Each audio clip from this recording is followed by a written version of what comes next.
मातृभूमि न्यूज, मातृभूमि की आवाज, मातृभूमि के लिए।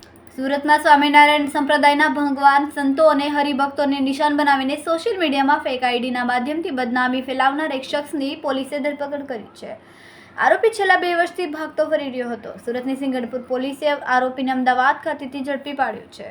35 વર્ષીય આરોપી અવિનાશ વ્યાસે આશરે 2 વર્ષ પહેલા સોશિયલ મીડિયા પર ભગવાન સ્વામિનારાયણના ફોટોગ્રાફમાં આપત્તિજનક અને બીભત્સ લખાણો ઉમેર્યા હતા. અલગ અલગ ફેક આઈડીનો ઉપયોગ કરીને સોશિયલ મીડિયામાં વાયરલ કરતો હતો. આ કારણે હરિભક્તોની લાગણીઓ દુભાઈ હતી અને સિંગણપુર પોલીસ સ્ટેશનમાં તેની સામે ગુનો નોંધવામાં આવ્યો. પોલીસે મળેલી વિગતો અનુસાર આરોપી સતત ફરાર હતો અને પોતાનું સ્થળ બદલતો હતો, જેથી પોલીસે તેને ઝડપી પાડવામાં અડચણો આવી હતી. સિંગણપુર પોલીસની ટેકનિકલ સર્વેલન્સ અને ગુપ્ત સૂચનાના આધારે આરોપી અમદાવાદ ખાતે હાજરીની પાકી માહિતી મેળવી વિશેષ રણનીતિ રચીને આખરે અવિનાશ વ્યાસને અમદાવાદથી ઝડપી પાડવામાં આવ્યો હતો. ખૂબ જ ટૂંકા સમયમાં માતૃભૂમિ ન્યૂઝ OTT પ્લેટફોર્મ અને મેગા સિટીમાં કેબલ નેટવર્ક સાથે જોડાઈ જશે. તો જોતા રહો માતૃભૂમિ ન્યૂઝ.